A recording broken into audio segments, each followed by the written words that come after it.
नमस्कार, आप देख रहे हैं इंडियन टीवी। मैं हूं पिनास त्यागी और इस वक्त की बड़ी खबर आपको बता दें, उद्धव ठाकरे की पार्टी में टूट अब बिल्कुल कंफर्म्ड है। बड़ी टूट हुई है। 6 बागी सांसद शिंदे गुट में शामिल होने वाले हैं। बागी सांसद संजय यादव, संजय देशमुख, भाऊ साहेब वागचौरे और नागेश पाटिल, ओमराजे निंबालकर और संजय पाटिल शिंदे गुट में अब शामिल होंगे। अब से कुछ ही देर बाद एकनाथ शिंदे बाकायदा एक प्रेस कॉन्फ्रेंस भी करने वाले हैं। आपको याद होगा, थोड़े दिन पहले अमित शाह ने कहा था कि अब कोई कंफ्यूजन नहीं रहेगा, एक ही शिवसेना होगी। अभी तक शिवसेना यूबीटी गुट, शिवसेना शिंदे गुट लिखा जा रहा था, तो अब एक ही शिवसेना रह जाएगी। जाहिर सी बात है कि उद्धव के साथ सिर्फ 9 सांसद बचे थे। अगर 9 में से सिर्फ 3 उनके पास रह जाएंगे तो उनके पास कहां की शिवसेना फिलहाल बची रह जाएगी। तो एकनाथ शिंदे के साथ ये तमाम सांसद शामिल होने जा रहे हैं। हमारे साथ सचिन चौधरी इस वक्त जुड़ चुके हैं। सचिन, काफी सस्पेंस रहा, शामिल होंगे नहीं होंगे, कितने होंगे, नंबर अब बिल्कुल कंफर्म्ड एंड लॉक हो गया है। कितनी देर और है प्रेस कॉन्फ्रेंस में, जब औपचारिक तौर पर वजहों समेत तमाम चीजों के बारे में जानकारी देंगे ये बागी सांसद?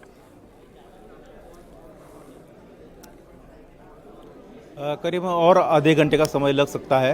अभी भी नंदनवन जो एकनाथ शिंदे का जो निवास स्थान है वहाँ पर ये सांसद पहुँचे और वहाँ पर उनके साथ बैठक चल रही है और मीडिया में किस तरह से आना है, क्या स्ट्रेटजी के साथ आना है, उसको लेकर वहाँ पर चर्चा हो रही है।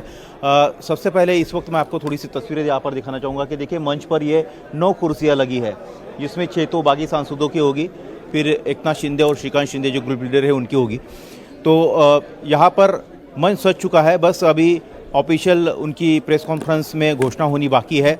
और जैसे कि हम शुरू से इंडिया टीवी, आपको याद होगा कि हमने 4-5 दिन पहले ही शाम को आपका शो था 7 बजे, तभी बता दिया था कि 2/3 सांसद जो है एकनाथ शिंदे ने जुटा ली है और ये बगावत हो चुकी है। उसके बाद तेजी से घटनाक्रम आगे बढ़े। ओमराजे निंबालकर का केस था, उसके कारण थोड़ा सा सस्पेंस उन्होंने भी बढ़ाया, लेकिन जो अंदर खाने में जानकारी थी कि उनको ये भनक थी कि इस तरह से जजमेंट आ सकता है और वो अपने चुनाव क्षेत्र में गए। उन्होंने जो रोष है वो कार्यकर्ताओं का, शिवसैनिकों का कम करने की कोशिश की। वैसा ही जो रोष कम करने की कोशिश नागेश पाटिल अस्टिकर हिंगोली से उन्होंने की। एक वीडियो जो है उन्होंने जारी किया और कहा कि क्यों वो पार्टी छोड़ रहे हैं। तो भूमिका जो है धीरे धीरे एक कदम जो है वो बढ़ाती चलती गई। जो है माहौल, वातावरण तैयार किया गया, जो रोष है उसको कम करने की कोशिश की गई और उसके बाद ये सांसद जो है आज आखिरकार सामने आएंगे मीडिया के और अपनी छोड़ने की वजह बताएंगे। कुछ सांसदों से मेरी बात हुई तो उन्होंने एक ही बात ये कही थी कि उनके क्षेत्र का विकास जो है उनकी प्रायोरिटी है। क्षेत्र का विकास नहीं होगा तो अगली बार चुन के आने की गारंटी भी नहीं रहेगी, इसलिए उनको सत्ता के साथ रहना ज़रूरी है। दूसरी बात कि मातुश्री जो कम्युनिकेशन था, वो कम्युनिकेशन गैप काफ़ी बड़ा था।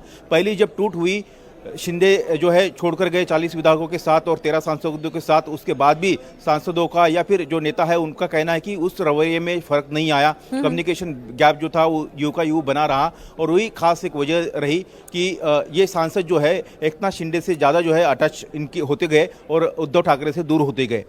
तो पिनाज, ये कई सारी इसकी वजह है, लेकिन ये ऑपरेशन जो है पहले से इसकी रूपरेखा बनाई गई थी, इसको अंजाम धीरे धीरे दिया जा रहा था और जब पुख्ता सब ने कंफर्म कर दिया तब ये ऑपरेशन जो है ये अब सफल भी होता हुआ दिखाई दे रहा है। जी बिल्कुल सचिन, अगर हम बात करें कि ऑपरेशन टाइगर को लेकर वक्त पर, हम अगर पिछले 1-1.5 साल की बात करें तो वक्त पर आवाजें, सुगबुगाहट जो है वो उठती थी, लेकिन फिर ठंडी पड़ जाती थी। और इस बार देखिए कि नंबर भी 2/3 होने चाहिए।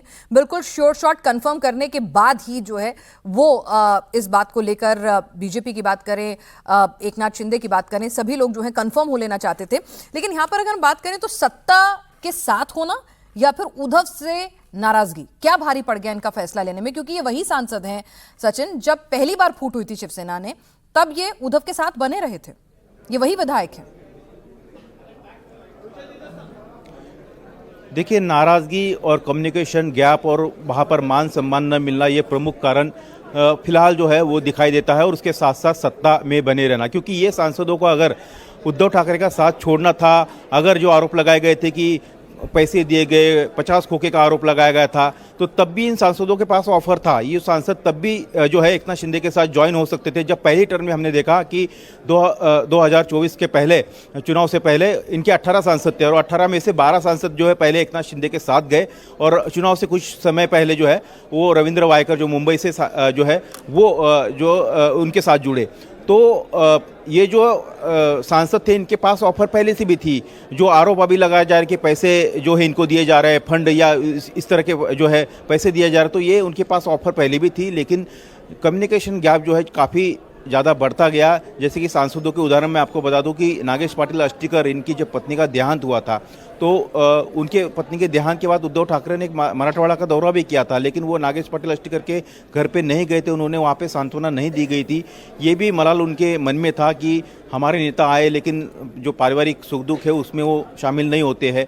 दूसरी, संजय दीना पाटिल ने तो तस्वीरें, उनकी वीडियो जारी किए गए थे कि ये उनकी पत्नी बीमार थी मुलुंड के हॉस्पिटल में, तो एकनाथ शिंदे वहाँ अपनी गाड़ी में जाकर उनको मिलने के लिए पहुंचे और एकनाथ शिंदे के साथ संजय दीना पाटिल जो है कार्यक्रम में उस मुलाकात के बाद, उस विजिट के बाद जो है गए और उस तस्वीरें आई। फिर वहाँ पर ये चर्चा भी शुरू हुई कि ऑपरेशन टाइगर जो है अमल में आ रहा है। तब संजय दीना पाटिल ने ये हमारे ही कैमरे से जो बात करते हुए कहा था इंडिया टीवी से कि नहीं है, ऐसा कुछ नहीं है, उनके एकनाथ शिंदे से संबंध है, लेकिन अंदर खाने कहीं ना कहीं नाराजगी तो ज़रूर थी।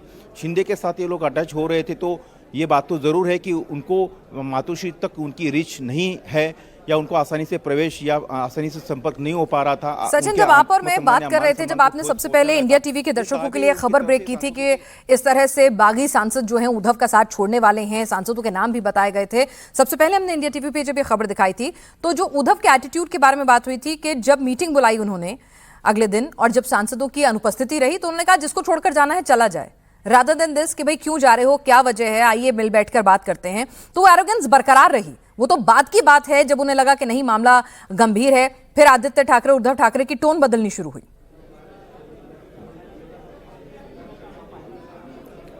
जी बिल्कुल, यही बात मैं आपको कह रहा हूँ कि सांसदों को हो या उनके बाकी दूसरे नेता जो है वो दबी जुबान हमसे जब प्राइवेटली बात करते तो उनका एक ही रहता है कि जिस तरह से खुला एक्सेस एकनाथ शिंदे हो या फिर उनके पार्टी के नेताओं के साथ मिलता है, उस तरह का खुला एक्सेस जो है उद्धव ठाकरे या मातोश्री में उनको नहीं मिलता है। और एक नेताओं से अगर कोई आदमी कनेक्ट नहीं रहेगा हर समय तो फिर उसके लिए कहीं ना कहीं मुश्किल हो जाता है, वो अपने आप को अपमानित जो करने जैसा महसूस करता है। ये तो सबसे बड़ी बात रही है। दूसरी बात रही कि फिर चुनाव क्षेत्र के कार्य, उसकी फंडिंग, चाहे फिर राज्य सरकार से हो या फिर केंद्र सरकार से हो, वो तो महत्वपूर्ण है, क्योंकि अगर सांसद अब चुनाव क्षेत्र में घूमता है तो कोई वो प्रोजेक्ट बताता है, कोई काम बताता है कि ये मुझे पूरा करना है, लेकिन वो पूरा नहीं हो पा रहा है तो वहाँ के मतदाता उसको सवाल पूछते हैं। तो ये सांसद यही सवाल जो है, यही बातें जो है मीडिया के सामने बता रहे कि हमारे चुनाव क्षेत्र के काम हमें करने हैं, इसलिए हम विकास के साथ, सत्ता के साथ जाना चाहते हैं। ठीक है भाई, सांसदों को इंडिविजुअली चुनाव भी जीतने हैं, चुनाव जीतने हैं तो अपने संसदीय क्षेत्र में काम करना है। काम करने के लिए बहुत जरूरी है कि सत्ता का साथ मिले, और सत्ता का साथ फिलहाल उनकी पार्टी के पास है नहीं। शिंदे को पुराना जानते हैं, पहले जब फूट पड़ी तब शिंदे के साथ नहीं गए, उसमें आग में घी में डालने का काम उद्धव और मातोश्री और जिस तरह का एटीट्यूड आदित्य ठाकरे का रहा उसने कर दिया कि जब बातचीत नहीं करेंगे, आप एक्सेसिबिलिटी नहीं देंगे, आप साथ नहीं खड़े रहेंगे, आप सुख दुख में साथ नहीं आएंगे, अगर किसी के घर में किसी का इंतकाल हो जाता है तो भी आप दुख दर्द बांटने नहीं आएंगे और दूसरी पार्टी का नेता वहां पर पहुंचेगा तो सीधे सीधे चोट मन को भी लगती है और फिर व्यवहारिकता में भी समझ में आता है कि भाई सत्ता के साथ रहने में ही फायदा है। और अब जिसे कहते हैं ना, क्लाइमैक्स होने वाला है कुछ ही देर में, प्रेस कॉन्फ्रेंस करेंगे बागी सांसद। सचिन, आप नजर बनाए रखिए, ये बागी सांसद जब आएंगे तो क्या बोलेंगे, क्या कुछ कहेंगे, उस पर हमारी नजर बनी रहेगी। लेकिन फिलहाल इस अपडेट के लिए आपका शुक्रिया। तो महाराष्ट्र में एक तमाशा जो चल रहा है, राजनीतिक तोड़फोड़ जो चल रही है, उद्धव की पार्टी जो है वो फिर से टूटने जा रही है, ये अपडेट हम लगातार आपको देते रहेंगे। लेकिन एक तमाशा दुनिया ने देखा। जी हां, बीती रात एक बड़ा तमाशा हुआ। बातचीत तो जिनेवा में हुई नहीं, लेकिन कूटनीतिक डिप्लोमेसी किस तरह से ईरान ने अमेरिका को आईना दिखाया और पटकनी दी, ये दुनिया भर ने देखा।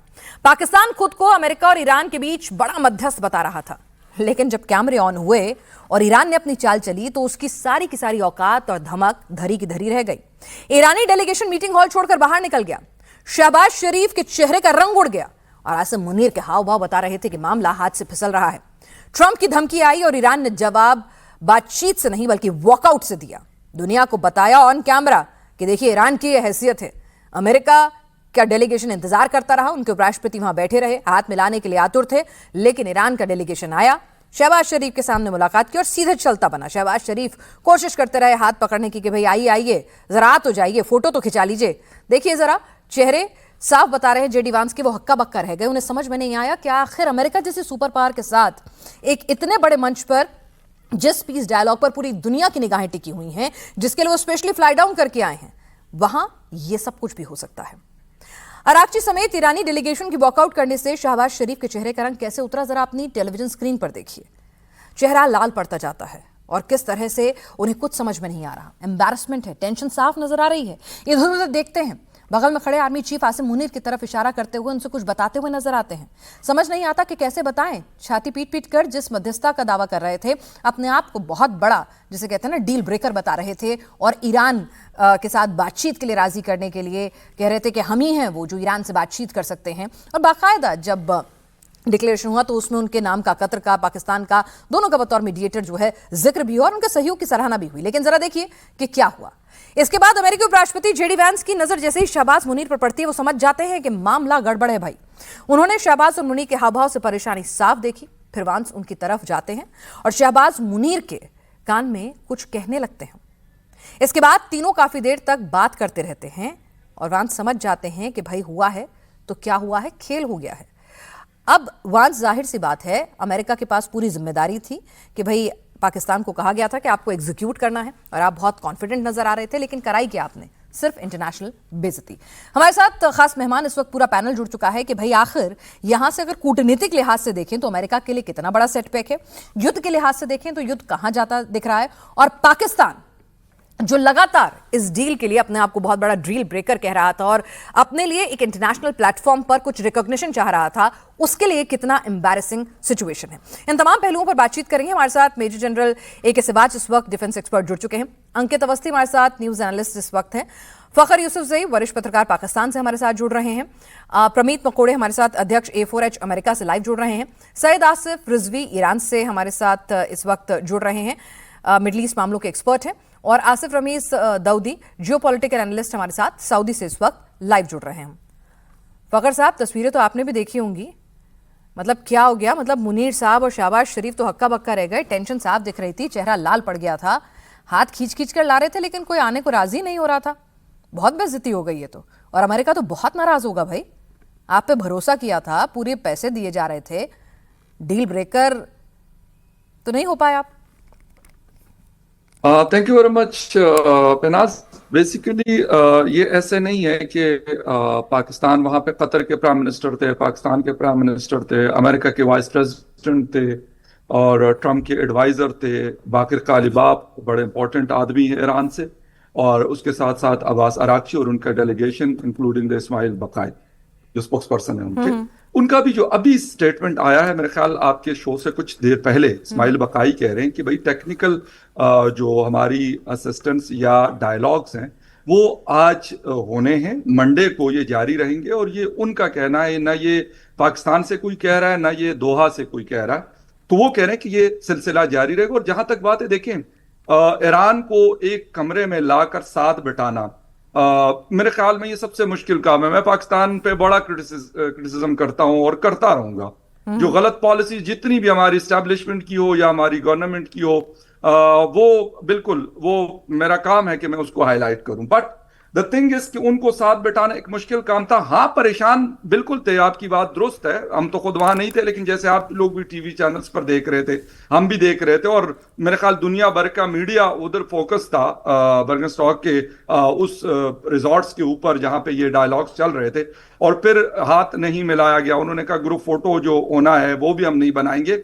और मेरे ख्याल में ऐसा था जिस तरह वियतनाम के साथ जब डायलॉग्स गालिबन, if I am not wrong, तो फ्रांस में हुए थे जब उनकी जंग खत्म हुई, तो उन्होंने कहा था कि हम आपके होटल में नहीं जाएंगे और हम आपके साथ हाथ नहीं मिलाएंगे क्योंकि अभी हमारी दुश्मनी खत्म नहीं हुई। तो मेरे ख्याल वही चीज उन्होंने भी की। अलबत्ता ये वाली परेशानी कि पाकिस्तान के प्राइम मिनिस्टर या फील्ड मार्शल आसिम मुनीर वहां पर थे, तो बहरहाल वो परेशान तो इसलिए होंगे कि एक तरफ अमेरिका है, दूसरी तरफ ईरान है, एक हमारा नेबरिंग कंट्री है, दूसरा हमारा हम उनसे कर्जे वर्जे लेते हैं, हमारे अभी नए नए ताल्लुकात उनके साथ बने, तो परेशानी थी। और उन्होंने एक बड़ा जबरदस्त रिस्पॉन्स दिया है ईरानियन डेलीगेशन ने, कि डोनाल्ड ट्रंप ने उस वक्त ट्वीट किया और उन्होंने वहां से वॉकआउट किया कि भाई आप अपनी जुबान को लगाम दें, अगर आप हमारे साथ बात करना चाहते हैं तो ऐसे नहीं होगी कि आप हमें थ्रेट करेंगे, हमें धमकियां देंगे और हम आपके साथ बैठ के बातें करते रहेंगे। तो क्योंकि ईरान एक नए तरीके से निकल के आया है और मेरे ख्याल में उसने पूरी दुनिया को हैरान किया, इंक्लूडिंग अमेरिका, इजराइल और उनके जो अलाइज थे, उन सबको उन्होंने हैरान किया है। तो सिलसिला, लेकिन फकर यहाँ पर मीडिएटर्स भी तो फेल हुए ना, यहाँ पर मीडिएटर्स भी तो फेल हुए ना, बतौर मीडिएटर पाकिस्तान फेल हुआ ना भाई। देखिए, जिम्मेदारी किसकी होती है कि भाई इस तरह की एम्बैरेसिंग सिचुएशन से, भाई दो मुल्कों के बीच में अच्छे रिश्ते नहीं हैं, कड़वाहट है, एक दूसरे के प्रति हेट्रेट है, वो तो आप पीस कर रहे हैं क्योंकि वही इस वक्त दोनों मुल्कों के लिए मुफीद है, ठीक है। और उसको स्टेबल तक लाने के लिए अगर आप वाहवाही पीठ थपथपाते हैं पाकिस्तान की, कतर की, तो भाई अगर वो फेल हो जाता है, और इतना फेल, चलिए ठीक है आप कह रहे हैं टेक्निकल टॉक्स जारी हैं, लेकिन एक मुल्क की ऐसे बेइज्जती करते हैं, उसके उपराष्ट्रपति थे जेडी वांस, किसी छोटे मुल्क के नहीं, अमेरिका के उपराष्ट्रपति जेडी वांस मौजूद थे, उनसे हाथ ना मिलाना, तो कहीं ना कहीं भाई जेडी वांस का जो गुस्सा है, जो तस्वीरें हैं, जो बॉडी लैंग्वेज में पढ़ पा रही हूं, जिस तरह से वो बात कर रहे हैं शहबाज शरीफ से, जिस तरह से मुनीर को देख रहे हैं, भाई उनका गुस्सा जायज है कि आप किस काम के मीडिएटर हैं, क्या कर रहे थे आप डबल गेम खेल रहे थे। पिनाज, जहां तक बात है ना हाथ मिलाने की, मैंने आपको वियतनाम की एग्जांपल दी, 20 साल जंग लड़ी थी उन्होंने हाथ नहीं मिलाया था, ईरान ने भी नहीं मिलाया, और मेरे ख्याल बहुत अच्छा किया। आपकी हमारी 88 घंटे जंग हुई, आपका क्रिकेट टीम हमारी क्रिकेट टीम के साथ हाथ नहीं मिलाते, हॉकी टीम के साथ हाथ नहीं मिलाता, तो किसी ने कुछ कहा है उनको? नहीं कहा। जेडी वेंस के साथ उन्होंने बिल्कुल ठीक किया कि उन्होंने हाथ नहीं मिलाया, ना मेरे ख्याल उसके ऊपर पाकिस्तान की जिम्मेदारी बनती थी ना जेडी वांस को बताना कि आपके तो बहुत चहेते हैं ना अमेरिका के लिए, आप लोग भाई, आप तो फकर बहुत खुले तौर पे आप कहते हैं कि अमेरिका के लिए कुछ भी करेगा पाकिस्तान, आप कभी भी इस बात से पीछे नहीं हटते हैं, आप कहते हैं कि कुछ भी करेगा वो। तो ऐसे में मुझे बताइए ना कि भाई मेरे आका की, मेरे फंडर की अगर इस तरह से मैं बेइज्जती करा दूं, तो भाई उसका गुस्सा होना, उसका नाराजगी होना बनता है ना भाई। मीडिएटर हैं आप, आपका काम था कि एम्बैरेसिंग सिचुएशन में ना आए वांस और America. Last week G7 summit थी, और वहां पर जब प्रेसिडेंट ट्रंप और मोदी की मुलाकात हुई, वहां पर क्या बात हुई, उन्होंने सेलर्स की बात की, डोनाल्ड ट्रंप ने उस बात को इधर उधर कर दिया, तो क्या उसके ऊपर नरेंद्र मोदी साहब या आपके फॉरेन ऑफिस ने उसके ऊपर कोई वावेला किया कि भाई ये ऐसा क्यों कर दिया? आपने उसकी बात पढ़ा, ट्रंप साहब ने क्या क्या तारीफ में कसीदे पढ़े, खुद आके हाथ मिलाने के लिए आगे बढ़े, और 96 घंटे में 3 बार लंबी लंबी तारीफों के कसीदे पढ़े। फकर मैं समझ सकती हूँ आपको दुख हो रहा होगा, लेकिन मैं आपको बता दूं पूरी खबर बताइए। दुख की बात नहीं है, डिप्लोमेसी है ये, 2 कंट्रीज नहीं है, 4 कंट्रीज के दरमियान, बल्कि 8 कंट्रीज के दरमियान, इसमें चाइना भी है, इसमें इजिप्ट भी है, इसमें सऊदी अरेबिया भी है, इसमें टर्की भी है। मेरे ख्याल में वहां पर लाना उनको, अगर वो कहते कि हम नहीं आ रहे, हालांकि मुझे ये बिल्कुल पता है कि ट्रंप डिस्परेट हो रहे हैं कि ईरानियन उनके साथ बैठे, जेडी वांस डिस्परेट है कि ईरानियन उनके साथ बैठे, ऐसे नहीं है कि कोई। अच्छा चलिए, बतौर पाकिस्तानी पत्रकार बता दीजिए, तस्वीरें मेरी स्क्रीन पर सामने आपको भी दिख रही होंगी, हाँ, अपने राष्ट्रीय अध्यक्ष को ऐसे इस हालत में देखते हुए, अपने फील्ड मार्शल को इस तरह से इतने परेशान, हैरान, हाथ पकड़ पकड़ के खींचते लाते हुए एक इंटरनेशनल मंच पे देखते हुए कैसा लगा आपको? देखिए, मैंने कहा पिनाज, मैं मतलब शहबाज शरीफ प्राइम मिनिस्टर है पाकिस्तान के, इससे पहले इमरान खान थे, ठीक है, ये वो कैसे क्या कर रहे हैं या वो परेशान हो रहे हैं, मैंने आपको बताया कि परेशानी एक बहुत बड़ी परेशानी है, जब तक ये एग्रीमेंट नहीं हो जाता और ये आगे चलता नहीं है। पाकिस्तान की क्या, कतर की परेशानी है, सऊदी अरेबिया परेशान है, यूएई परेशान है, इजिप्ट परेशान है, अमेरिका खुद परेशान है, यूरोपीय यूनियन परेशान है, आपका इंडिया परेशान है। ये सिर्फ पाकिस्तान की बात नहीं है, आपके, मैंने कहा पूरी दुनिया इससे इफेक्ट हो रही है। और जहां तक आपको लग रहा है कि ठीक है दुनिया परेशान है, हम तो कह रहे थे ना कि पाकिस्तान इस मौके में अपने लिए अवसर ढूंढ रहा था अपनी पीठ थपथपाने के, वाहवाही करने के, भाई कमरे तक लाना और वहां पर लाकर ऐसे बेइज्जती करा देना, आप कह रहे हैं जायज है, तो ठीक है भाई, वो तो वांस का बॉडी लैंग्वेज अपने आप में बहुत कुछ बता रहा है। किसी ने नहीं की, चलिए नहीं की तो ये हमारे साथ ठीक है, नहीं हुई ना बेइज्जती, ठीक है। हमारे साथ प्रमीत मकोड़े साहब इस वक्त अमेरिका से जुड़ चुके हैं। सर, अमेरिका से क्या खबर आ रही है जब आपने तस्वीरें देखी, वांस साहब इस तरह से एम्बैरस हुए और जिस तरह से वो बात करें शहबाज शरीफ और मुनीर साहब से, डांट डपट लगाई होगी, भाई क्या करते हो, एक काम दिया था ठीक से नहीं कर पाए, बेइज्जती करा दी मेरी। और अमेरिका में किस तरह का माहौल है वहां पे? देखिए, अमेरिका में सबसे पहले तो एक ये, not only in America but the whole world is taking a sigh of relief कि now the war has moved from battle ground to negotiation table. ये एक सबके लिए एक अच्छी बात है। उसके बाद दूसरा है कि America has created enough pressure and leverage both on all 3 fronts, military, economy and diplomatic level पे। उसकी वजह से ईरान, प्रमीत साहब, ये बातें आप मुझे कई बार बता चुके, मैं तो तस्वीरों की बात कर रही हूँ। कैसा लगा जब उपराष्ट्रपति वांस जो हैं वो हाथ आगे बढ़ा रहे थे, इंतजार कर रहे थे फोटो अपॉर्चुनिटी का? अमेरिका जैसा मुल्क, मैं अमेरिकी पत्रकारों को सोशल मीडिया पे फॉलो कर रही थी, पढ़ रही थी, वो बहुत आहत हैं कि दुनिया में शायद पहली बार ऐसा होगा कि अमेरिका के इंटरनेशनल प्लेटफॉर्म पर किसी ने ऐसी बेइज्जती की होगी। अमेरिका लोगों को इग्नोर करता है, अमेरिका वॉकआउट करता है, अमेरिका जिसे कहते हैं ना टर्म्स डिक्टेट करता है। यहां तो इस बार खेला ही हो गया उनके साथ।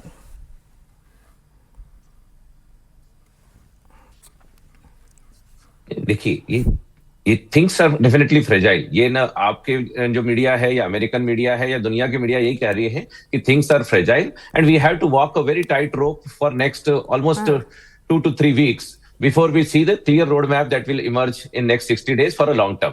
तो निश्चित रूप से थिंग्स आर फ्रेजाइल और उसकी वजह से इस तरह की घटनाएं होंगी and these are not at all welcoming. कैसे लिया जा रहा है? एक अमेरिकन कैसे लेता है इन घटनाओं को? से हर्ट करते हैं। अमेरिकन ने कैसे लिया इस घटनाओं को? भाई ये तस्वीरें आई होंगी अमेरिका के अखबारों में भी छपी होंगी, ट्रंप के क्रिटिक्स ने, सबने कैसे लिया? क्योंकि मैं जो पढ़ पा रही हूँ जितना सोशल मीडिया प्लेटफॉर्म्स पे जो अमेरिकी जर्नलिस्ट हैं वो और कई एक्सपर्ट्स हैं पॉलिटिकल, वो कह रहे हैं कि भाई दिस इज एम्बैरेसिंग। अमेरिका की ऐसी एम्बैरेसमेंट कहीं नहीं हुई। अमेरिका वल्नरेबल दिखा, डेस्परेट दिखा दिया अमेरिका ने ईरान ने कि भाई आप हैं जो डील कर रहे हैं, हमारे अपने स्टैंड क्लियर हैं। मैडम एक घटनाक्रम को लेकर 1-2 मिनट इंसिडेंट्स को लेकर उस पे इतना बड़ा एनालिसिस करके अमेरिका परेशान है और अमेरिका बिल्कुल आहत है, इस पे नहीं जाता हूं मैं। I understand and there is a sentiment कि इस तरह से इंसल्ट नहीं होनी चाहिए और ये मैं इसको इंसल्ट भी नहीं कहूंगा। किसी मूवमेंट में हो जाते हैं वो बातें and you are also right. पहला आपका जो एनालिसिस था कि Pakistan is trying to prove themselves as a big power broker, which Pakistan is not. They are mainly a facilitator और mediator and no more than that. So Pakistan not over leverage them कि अच्छा हम तो बिल्कुल पावर ब्रोकर बन के आज एक पूरी दुनिया को एक संदेश देना चाह रहे हैं कि एक बड़ा युद्ध हम मीडिएट करके खत्म कर रहे हैं। ऐसा कुछ भी नहीं है। पर इस तरह की जो आज जो वहां पर रिएक्शंस हुई, they are definitely not welcoming, but America is looking at a much bigger picture. मैं इतने छोटे अमेरिकन जो थिंक टैंक है और अमेरिका का जो यहाँ से जो निगोसिएशन के जो दल गया हुआ है वो किसी एक घटना के लेकर ईगो बड़ी फ्रेजाइल है, हर्ट तो नहीं होगी ना इस इंसिडेंट से? मैडम ट्रम्प साहब की ईगो नहीं, अमेरिका की। Right now America is looking for a much bigger picture. आप इसको ईरान अमेरिका की दृष्टि से देखते हैं, America is looking at a much bigger picture कि पहले गल्फ रीजन को, मैडम गल्फ रीजन और ईरान को चाइना कंट्रोल कर रहा था, चाइना वहां चेस खेल रहा था। Now that region will be played by America. America is now controlling the chess board. How? There's no change of regime. Controlling the chessboard. जैसे 300 एक उदाहरण के लिए फखर भी हंस रहे हैं आपकी इस बात पे। एक उदाहरण के लिए जैसे $300 बिलियन का, अरे मैडम आप सुनिए तो 2 मिनट समय दीजिए। जैसे $300 बिलियन का, मैंने पिछले पैनल में एक बार आया था तो उन्होंने कहा कि $300 बिलियन अमेरिका को खर्च करने पड़ रहे हैं, अमेरिका घुटने पे आ गया है और अमेरिका हार मान गया और $300 बिलियन अमेरिका को देने पड़ रहे हैं। It is not like that, it is performance based benefits. और पहले $400 बिलियन चाइना खर्च कर रहा था ईरान में टू रीबिल्ड ईरान। ठीक है सर। उस पूरे रिकंस्ट्रक्शन आर्किटेक्चर को अमेरिका ने अपने अभी भी मैं फिर आपसे वही कहूंगी कि वॉर ऑब्जेक्टिव्स अमेरिका के कितने पूरे हुए? जवाब शून्य होगा। अगर मैं आपसे कहूं कि इस पीस टॉक में कौन ज्यादा डेस्परेट लग रहा है, अगर भाई मुझसे अमेरिका क्या मैं उपराष्ट्रपति हूं, मेरे से कोई हाथ मिलाने से इनकार कर दे, फोटो खिंचाने से इनकार कर दे, तो मैं कहूं कि नहीं मुझे कोई फर्क नहीं पड़ता, मुझे बुरा नहीं लगा। बहरहाल ठीक है सर, मैं आपके पास आऊंगी। आपका व्यू पॉइंट जरा अंकित अवस्थी जी के पास ले जाती हूँ, वो एनालिसिस कर रहे हैं इंटरनेशनल अफेयर्स को। अंकित अवस्थी जी, भाई धन्यवाद। ये सब कुछ नॉर्मल लग रहा है अमेरिका की? अब प्रमीत साहब कह रहे हैं अमेरिका की कोई बेइज्जती नहीं हुई, फखर यूसुफ जी कह रहे हैं भाई पाकिस्तान का कोई रोल नहीं है, वो तो बेचारा अपना काम कर रहा था, सब अच्छा है, लेकिन सब गड़बड़ हो गया। बिल्कुल आप सही बोल रहे हैं। मैं इसमें केवल 2 ऑब्जर्वेशन देता हूं जो कल की मीटिंग से निकल कर बाहर आए। पहला ऑब्जर्वेशन, पाकिस्तान योग्य नहीं है मध्यस्थ होने के, ये पहला ऑब्जर्वेशन है। और अमेरिका वो पार्टी नहीं है जो युद्ध रुकवा सके। ये दो बहुत बड़े मैसेज हैं। अब आप इसको कितना भी व्याख्या करने के लिए ले जा सकते हैं। पाकिस्तान योग्य नहीं है, इसके पीछे का कारण यह है कि डे 1 से सबको पता है कि इस युद्ध को शुरू करवाने वाला इजराइल था। जिस इजराइल को पाकिस्तान रिकॉग्नाइज नहीं करता, उसको बिना लिए आप अगर टेबल पर यह बोल दे रहे हैं कि हम मध्यस्थता कराने गए हैं, इसका मतलब आप किसी को इग्नोर करके जा रहे हैं और वो इग्नोरेंस उसके ऊपर हमेशा भारी पड़ रहा है। वो लेबनान के मसले में आए दिन आकर के अपने आप से सिद्ध करता है कि देखिए मैं नहीं मानने वाला, आपकी जो शुरुआती शर्तें हैं मैं उनको नहीं मानने वाला। ये पहला ऑब्जर्वेशन। और दूसरा ऑब्जर्वेशन, अमेरिका के पास पावर नहीं है। इसका मतलब अमेरिकी राष्ट्रपति चाहे सुपर शक्ति के राष्ट्रपति क्यों ना हो, उन्हें भी चलाने के लिए कुछ लॉबिंग ग्रुप पीछे हैं। इजराइल जैसा छोटा देश लेकिन अपने बड़े पैसेवर लॉबिस्ट के दम पर वो ट्रंप के डिसीजंस को रातों रात बदलवा देते हैं। आप सोचिए कि 2 दिन पहले G7 बैठक में वो इजराइल को धमकाते हुए दिखते हैं कि मैं नहीं होता तो ये हो जाता, नेतन्याहू मैं ही पावरफुल देश हूं जो तुम्हारे साथ हूं। और कल जिस समय ये सारी बैठकें हो रही हैं उस समय वो ईरान को धमकाते हुए दिखते हैं। मतलब ऐसी कौन सी नब्ज है जिसको जाकर के इजराइल दबा देता है और ट्रंप को बदलना पड़ जाता है। और इस पूरी कहानी में आप इजराइल को ऐसे इग्नोर करके चल रहे हैं कि आपको ये नजर ही नहीं आ रहा है कि इजराइल नाम का कोई देश एग्जिस्ट करता है। मैम, जब तक इजराइल इस मध्यस्थता के टेबल पर जब 4 देश बैठे हैं, अमेरिका बैठा है, ईरान बैठा है, पाकिस्तान बैठा है, कतर बैठा है। पाकिस्तान बेगानी शादी में अब्दुल्ला दीवाना हो रखा है। पाकिस्तान को अमेरिका का आशीर्वाद है, इसलिए जाकर वो मध्यस्थ की भूमिका निभा रहा है। आपने पाकिस्तान से ये पूछा कि भैया इजराइल की तरफ से क्या मैसेज है तुम्हारे पास? इजराइल और लेबनान के नाम पर हर बार सीज फायर अटक जा रहा है। दोनों के लोग आपके पास नहीं है। आप बपौते बने हुए। ईरान वाले बोलते हैं कि हम लेबनान के लिए लड़ाई लड़ेंगे, इजराइल के लिए अमेरिका बोलता है कि हम लड़ाई लड़ेंगे। चलिए, लेबनान के पास सामर्थ्य नहीं है, लेकिन मैम इजराइल के लिए फैसला अमेरिका नहीं ले सकता। ये बार बार इजराइल ने दुनिया को क्लियर कर दिया है। ठीक है सर, मैं आपके पास आऊंगी। वो जो तस्वीरें हैं जरा उसमें रिजवी साहब की ओपिनियन ले लूं। सैयद आसिफ रिजवी साहब, भाई ईरान क्या सोच के बैठा हुआ है कि अमेरिका को एक्सपोज करना है? क्योंकि भाई ऐसा तो है नहीं, जब उसे थोड़ी देर बाद 10-15 मिनट बाद टेक्निकल टॉक्स के लिए मानना ही था, राजी होना ही था। ऐसा भी नहीं है कि उसको शांति नहीं चाहिए, वो युद्ध नहीं रुकवाना चाहता। क्या ये सब कुछ जानबूझकर प्री प्लान तरीके से ईरान ने किया ताकि वो दुनिया के सामने एक कूटनीतिक विन दिखा सके कि देखिए हमारे अंदर कुव्वत है अमेरिका को इस तरह से टोन डाउन करने की, वॉकआउट करने की, उनसे हाथ ना मिलाने की, और ये अमेरिका है जो डेस्परेट है, हम नहीं, पीस टॉक के लिए?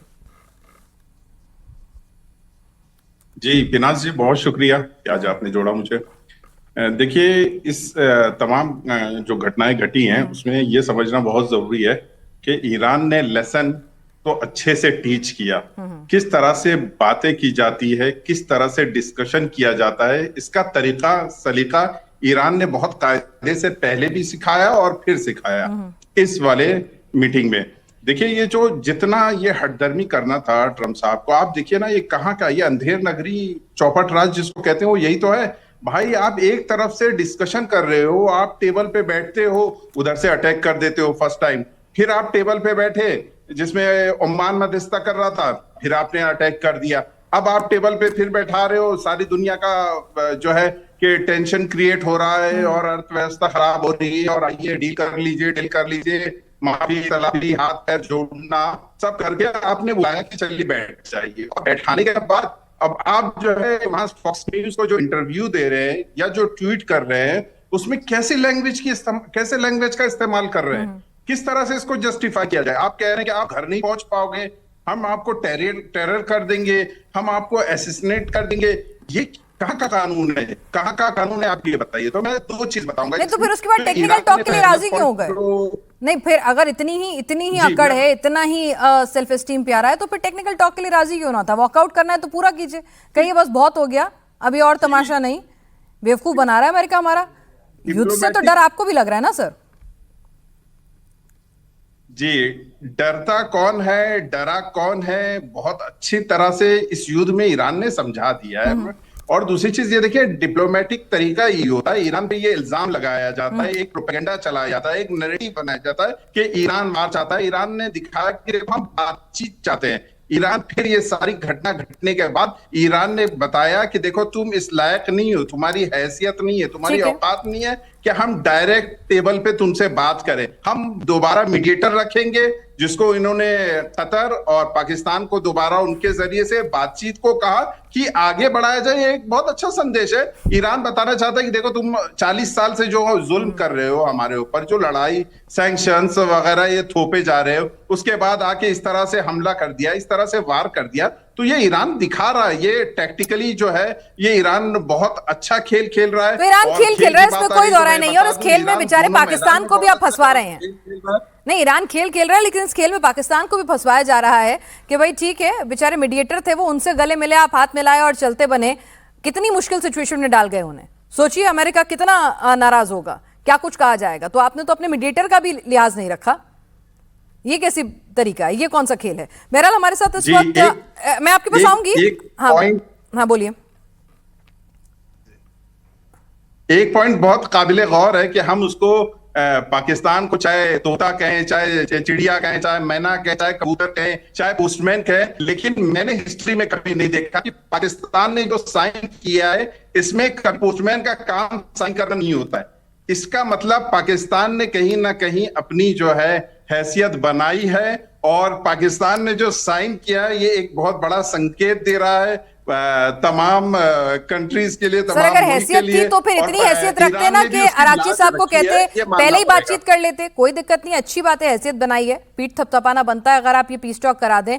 लेकिन यहां पर अगर मीडिएटर का काम क्या होता है कि टेबल पर लाइए, दोनों को एम्बैरेसिंग सिचुएशन से बचाइए। अब आपने अगर एक पक्ष को एम्बैरेसिंग सिचुएशन में डाल दिया, और जो बात अभी प्रमीत साहब अभी अंकित कह रहे थे कि भाई इजराइल जो इसमें one of the main party है, ईरान और इजराइल, अमेरिका तो अलग से है ना, तो अगर आप उससे बातचीत आपकी होती नहीं, वो आपको वक्त वक्त पे किस तरह से लताड़ते हैं सोशल मीडिया प्लेटफॉर्म्स पे, सबने देखा है, तो फिर क्या हैसियत है आपकी। बहरहाल इस वक्त हमारे साथ आसिफ रमीज दाऊदी भी जियोपॉलिटिकल एनालिस्ट सऊदी से इस वक्त जुड़े हुए हैं। सर इस पूरे इंसिडेंट ने, ठीक है टेक्निकल बातचीत अपनी जगह शुरू हो गई, ये जो तस्वीरें पूरी दुनिया ने देखी, अमेरिका की डिप्लोमेसी फेलियर के तौर पर इसको देखेंगे, कहीं ना कहीं एम्बैरेसिंग मूवमेंट के तौर पर देखेंगे? बिनाज, जहां तक आपका स्ट्रेट एक सवाल है इस तस्वीरों को लेकर, तो जो दुनिया ने देखा और जिस तरीके की चीजें सामने आई, तो एक मुल्क के लिए एक बड़े मंच पे इस तरह से होना, तो कहीं ना कहीं ये सारी दुनिया कह रही है, जो भी देख रही है, कि एम्बैरेसमेंट तो है। और कहीं ना कहीं ये भी दिखाता है कि किस तरीके से जब एक निगोशिएशन की बात हो रही है, तो जो भी मीडिएटर्स हैं उनका ये रोल तो बनता है कि किसी भी तरीके से ऐसी एक आपत्तिजनक सिचुएशन, जो कहते हैं ना, एक ऐसी ऑकवर्ड सिचुएशन से बचाने की जिम्मेदारी तो बनती है। ये आपके सवाल का जवाब। लेकिन आपने अभी एक बात जो कही, एक आपने वर्ड यूज किया मुफीद, बहुत अच्छा लगा। वो मुफीद जो है, दुनिया के लिए जो सबसे मुफीद चीज वो यही है कि चाहे जितनी भी बातें हो जाए, कैसी भी ऐसी कंट्रोवर्सी बन जाए, ऐसी सिचुएशंस आ जाए, लेकिन आखिर में होना वही है जो मैं शुरू से कहता आ रहा था, 3 डीज कहता था, एक डी और ऐड हो गया। डायलॉग तो हो ही रहा, डिप्लोमेसी हो ही रही है, डीएस्केलेशन हो ही गया, डील और ऐड हो गया, और डील के बाद डेवलपमेंट की बात आएगी, 5 डीज ऐड हो जाएंगी। मुझे लगता है कि आखिर में चाहे जो भी चीजें हो, जो भी सिचुएशन बनती है, जो हालात बन रहे हैं, ये कहीं इसको वेलकम करने की जरूरत है। बहुत से ऐसे कंट्रीज ऐसे हैं, अभी इजिप्ट में भी एक मीटिंग हुई, वहां पे फॉरेन मिनिस्टर्स बैठे, उन्होंने भी कहा कि कैसे इसको प्रोमोट किया, कैसे इसको इनकरेज किया कि किसी भी तरह से ये सिचुएशन जो एक बहुत ही ज्यादा भयावह होती जा रही थी सिचुएशन पूरी दुनिया में, आप देख रहे हैं कि कैसे सप्लाई चेन हो या बिजनेस हो, ट्रेड हो, या लेबनान की सिचुएशन, तमाम चीजों को अगर ठीक करने के लिए, हॉर्मूज को ठीक करने के लिए अगर ये सिचुएशन बनी है, अमेरिका के लिए ये सिर्फ अकेली एम्बैरेसिंग सिचुएशन नहीं थी। जो पिक्चर की आप बात कर रही, जो फोटो की, ये भी एक एम्बैरेसिंग सिचुएशन थी कि हॉर्मूज तो पहले भी खुला ही हुआ था, फिर वो बंद हुआ और उसको दोबारा खुलवाने का एक क्रेडिट जा रहा है। तो ये तमाम जो सिचुएशन बनी है, कहीं ना कहीं उसमें हम सब जानते हैं कि इजराइल का बड़ा रोल था। इजराइल आगे भी इसमें कैसे लेबनान के अंदर जो अटैक्स हुए, और किस तरह से सीज फायर के होने के बावजूद भी एक कहते हैं ना, दोनों कंट्रीज के बीच, अमेरिका और इजराइल के बीच में भी काफी चीजें ऐसी देखने को मिली, रशाकशी देखने को मिली। अगर ऐसी सिचुएशन में तमाम वो कंट्रीज जो मीडिएट कर रही है, चाहे वो कतर हो, चाहे वो पाकिस्तान हो, चाहे वो दुनिया की वो दूसरी जो भी कंट्रीज हो, आप इजिप्ट कह लें, आप उसमें तुर्की कह लें, ये तमाम लोगों को ये देखना पड़ेगा कि अगर ये एक कमरे के अंदर बैठ गए हैं, टेक्निकल डिस्कशंस होना बाकी है, 2 महीने और वक्त है, तो अगर किसी भी तरीके से इसको कहते हैं उर्दू में अमली जामा पहनाना, यानी कि इसको प्रैक्टिकली इसको इम्प्लीमेंट करके दिखाना, अगर वो करने में कामयाब हो जाते हैं, ठीक है। ये अलग बात है कि इसमें अभी देखें कि पाकिस्तान के साथ साथ कतर आया है और दूसरे और भी कंट्रीज आएंगी, वो एक अलग मुद्दा है। लेकिन जो मुफीद, जो आपने कहा मुफीद दुनिया के लिए, वो यही है, इस पूरे रीजन के लिए, इस गल्फ रीजन के लिए मुफीद तो है सर, लेकिन मुफीद माहौल बनना चाहिए एक, जिसे कहते हैं ना कि भाई ठीक है, आप ऐसा नहीं हो सकता कि आप किसी को इस एम्बैरेसिंग, क्या लगता है आपको कि ट्रंप इस जो कुछ हुआ वहां पर, जितनी एम्बैरेसिंग सिचुएशन आई, जो बेइज्जती हुई,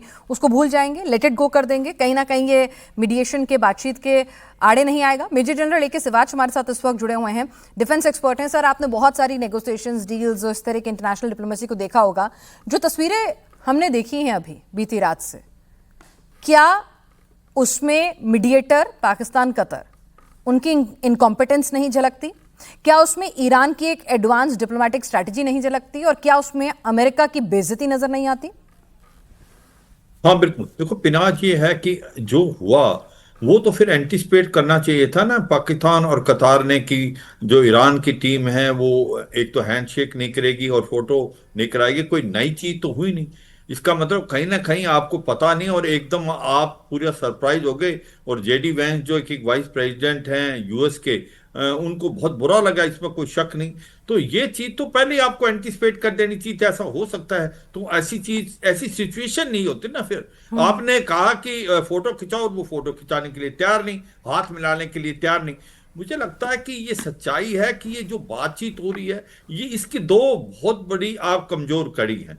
एक कमजोर कड़ी तो बिल्कुल ठीक है, जो कि इजराइल एक मेन मुद्दा है, मेन प्लेयर है, वो इसके अंदर शामिल नहीं है। और इसके कारण कि जो बता रहे हैं कि बातचीत तभी होगी जबकि सभी फ्रंट पे लड़ाई बंद हो जाएगी, और उसमें लेबनान भी है। अगर इजराइल का और जो हिजबुल्लाह का आपस में झगड़ा है, वो कभी भी शुरू हो सकता है। क्योंकि ये नहीं कि इजराइल ही हमला कर रहा है हिजबुल्लाह पे, हिजबुल्लाह भी बहुत हमले कर रहा है नदर्न इजराइल पे, और हिजबुल्लाह अभी तक डिसार्म नहीं हुआ। तो मुझे लगता है ये वीक लिंक है, ये इतना आसान नहीं। ये सोचना कि डोनाल्ड ट्रंप प्रेशराइज कर देंगे नेतन्याहू को, वो मान जाएंगे, ये सबसे बड़ी भूल है। क्योंकि नेतन्याहू की जो सर्वाइवल ये है कि सितंबर में वहां इलेक्शन है, उनको दिखाना है कि वो सख्त हैं। अगर इलेक्शन होते हैं और वो ये मान लेते हैं तो वो इलेक्शन हारेंगे, वो जेल में जाएंगे। इसलिए वो भी अपने देश को दिखाना चाहेंगे कि भाई वो स्ट्रांग है। जब तक डिसार्म नहीं होगा हिजबुल्लाह, जब तक हिजबुल्लाह खत्म नहीं करेंगे, जब तक हम पीछे नहीं हटेंगे, जो लिटानी नदी। दूसरा, मैं पिनाज एक दूसरा इसके अंदर कमजोर कड़ी है कि जब भी कभी ईरान चाहेगा बातचीत के दौरान वो स्टेट ऑफ हॉर्मुज बंद कर देगा। क्योंकि ये एक बड़ी विडंबना है कि 28 फरवरी से पहले स्टेट ऑफ हॉर्मुज खुला हुआ था। आज स्टेट ऑफ हॉर्मुज जो है सेंटर ऑफ ग्रेविटी हो गया, उसको कभी भी बंद कर देगा ईरान। आने वाले टाइम में भी ईरान इसको बंद कर सकता है। तो ये एक घबराहट पूरे टाइम में रहेगी। तीसरा, क्या ये डील होगी? ये डील इसलिए होगी कि अमेरिका डील चाहता है। अमेरिका, डोनाल्ड ट्रंप कहते हैं कुछ भी हो ये डील होनी चाहिए, क्योंकि उनकी पॉपुलैरिटी डाउन है। ठीक है, ये लगातार ये तो बात कही जा रही है, उसे इस बार रीइंफोसिस भी कर दिया है कि कहीं ना कहीं तरीके से। फखर, जो बात अभी हमारे पूरे पैनलिस्ट ने एक चीज निकल कर आई, मीडिएटर की भूमिका। अगर मीडिएटर को वाहवाही चाहिए, अगर उसे शाबाशी चाहिए, अगर उसे क्रेडिट चाहिए, अगर डिक्लेरेशन में अपना नाम चाहिए, फोटो में अपनी जगह चाहिए, तो भाई जाहिर सी बात है कुछ जिम्मेदारी उसे लेनी पड़ेगी। हमारे सभी पैनल ने कहा कि आप इतने अनभिज्ञ थे, आपके पास इतना कनेक्शन नहीं था कि ईरान आप पे इतना भरोसा करता है, आपकी बातचीत उस लेवल की नहीं है ईरान से जहां पर वो आपको बताता कि भाई हम हाथ नहीं मिलाएंगे, हम फोटो में नहीं जाएंगे। कहीं ना कहीं ये तो एक ब्लंडर है ना। देखिए पिनाज, मैंने आपको पहले भी उसमें बताया था, अब भी मेरा जवाब यही है कि अमेरिकन के साथ अगर उन्होंने असैसिनेशन की, उनके इमाम खामनेई साहब की, उनके हजारों लोग मारे, उनके इंफ्रास्ट्रक्चर को तबाह बर्बाद कर दिया। 30 सालों से यही कहा जा रहा है कि जी ईरान एटम बम बना रहा है और आप उस पर जब दिल करेगा आप उस पर हमला कर देंगे, और उसके बाद आप ये भी एक्सपेक्ट करें कि मतलब वो आपसे हाथ मिलाएगा। मैंने आपको दोबारा से मैं एग्जांपल दे रहा हूं कि इंडिया और पाकिस्तान के दरमियान कितनी जंग हुई है। मैं तो कहता हूं कि 10 मिसाइल टोटल चले होंगे। इसके बाद से जिसे कहते हैं कि जी हाथ नहीं मिलाना क्योंकि जी इन्होंने पहलगाम करवाया। आप कहते हैं, आपकी हुकूमत कहती है, आपकी सरकार ये कहती है। तो भाई मैं तो कहता हूं कि ईरान ने ये जो कुछ किया है बिल्कुल सही, और आप बिल्कुल सही किया। मैं कह रही हूँ ठीक है, उनको अपना कॉल है। मैं कह रही हूँ बिल्कुल सही किया। मैं आपकी बात से वाजिब हूँ कि भाई ठीक है, मेरा कॉल है, मैं इस मुल्क के साथ जिसके साथ मेरी दुश्मनी में हाथ मिलाना चाहती हूँ कि नहीं, कोई दिक्कत नहीं है, मेरा कॉल है। लेकिन मीडिएटर का ये भी तो कॉल है ना कि भाई इस बात को मैं कम्युनिकेट करूँ। आप खुद देखिए तस्वीरें, शहबाज शरीफ एकदम ऐसा था ब्लैंक। भाई जो चीज आप समझ सकते हैं फखर, वो आपके शहबाज शरीफ साहब या मुनीर साहब नहीं समझ सकते। International diplomacy, relation, field marshal हैं वो, तो भाई उनको भी तो पता होगा ना, एंटिसिपेशन उन्होंने भी किया होगा कि भाई ये नहीं होने वाला है। इस एम्बैरेसिंग सिचुएशन में हम अपने इतने खास मित्र अमेरिका को नहीं डाल सकते। बतौर मीडिएटर हम ये एम्बैरेसिंग सिचुएशन को अवॉइड कराना है। यहाँ तो तस्वीर देख लीजिए, ऐसा लग रहा है उन्हें खुद ही इल्म नहीं था इस बात का, उन्हें खुद ही जानकारी नहीं थी। नहीं, एक मिनट मेरी बात सुने। खैर बहुत सारी चीजों की जानकारी इसलिए थी कि मेरे ख्याल में वीक में तो 2 दफा हमारे सिर्फ जो होम मिनिस्टर है मोहसिन नकवी, जो वो भी वहां पर मौजूद थे, तो वो यहां से तेहरान से वो सीधे वहां पर पहुंचे हुए थे। तो वो तो खैर बहुत सारी चीजों का पता होता है। और हमारे साथ तो उनके मेरे ख्याल अब्बास अरागची अगर पिछले 2 महीनों में अगर कहीं सबसे ज्यादा गए तो वो इस्लामाबाद है। और अगर इस्लामाबाद से कोई सबसे ज्यादा किसी कैपिटल में गया तो वो तेहरान है, और वो पाकिस्तानी गवर्नमेंट के लोग गए हुए, तो ऐसा तो नहीं है। लेकिन जो आप बता रही हैं कि जी पाकिस्तान को उसने एम्बैरस कर दिया, कतर को उसने एम्बैरस कर दिया, अमेरिका को, देखें उन्होंने जो ये चीज की है ना, ये वाला स्टेप जो उन्होंने लिया था, वो इस चीज के ऊपर लिया था कि भाई अगर हम डायलॉग के लिए बैठे हुए हैं, एक छत के नीचे दोनों कंट्रीज बैठी हुई हैं, उसके बाद जो ट्वीट आया और उस ट्वीट को उन्होंने पढ़ के सुनाया अब्बास अरागची साहब ने, ये चीज हुई। हाथ उन्होंने नहीं मिला, लेकिन चीजें आगे बढ़ी है, क्योंकि अभी अब्बास अरागची साहब का स्टेटमेंट है, उन्होंने ट्विटर पे लगाया और पाकिस्तान फॉरेन ऑफिस के एक ट्वीट को रिट्वीट करके उसने लिखा है कि मीडिएशन हुई है, बातचीत आगे बढ़ी है, पॉजिटिव बढ़ी है, और हमें तेल बेचने की जो इजाजत जो हमारे ऊपर सैंक्शंस थी वो खत्म हो गई है। फकर मैं इस बात से इनकार ही नहीं कर रही कि टेक्निकल बातचीत चल रही है, मैं इस बात से भी इनकार नहीं कर रही कि हाथ मिलाना ना मिलाना ये उनका अपना प्रेरोगेटिव है, और अगर दो लोग इतने दुश्मन हैं और आज से नहीं पिछले 5 दशकों से दुश्मनी चली आ रही है, आपने खमनेई साहब का असैसिनेशन करा दिया, आपने पूरा का पूरा जो रिजीम है वहां की वो खत्म कर डाली है, तो लाजमी सी बात है कि आपका मन भी नहीं करेगा दिल मिलाने का, तो दूर छोड़िए हाथ मिलाना या फोटो अप कराना, लेकिन इसका एंटिसिपेशन ना होना। उसके बाद हमने खुद देखा तस्वीरों में किस तरह से हाथ पकड़ के लाने के लिए वो दौड़े, मुनीर साहब से भी हाथ नहीं मिलाया, फिर मुनीर साहब हक्के बक्के देखते रह गए, तो ये सब सिचुएशन क्यों हुई, ये मैं आपसे पूछ रही हूँ। आपकी सारी बातों पर हाँ है, आपकी सारी बातों पर हाँ है। जनरल आसिफ मुनीर से तो खैर मैं कहता हूं कि वो गले मिले, हालांकि हमारे यहाँ पाकिस्तान या इंडिया में जब लोग मतलब मर्द या औरतें अगर मिलती है तो एक साइड से मिलती है, लेकिन जिस तरीके से अरेबिक एक स्टाइल है कि यूं यूं करके दोनों तरफ या 3 दफा वो जाके मिलते हैं, रमीजी साहब बैठे हुए क्योंकि खुद सऊदिया में होते हैं, तो मिडिल ईस्ट में तो इस तरह का वो है, हालांकि ईरान में इस तरह की चीज नहीं है ना पाकिस्तान में।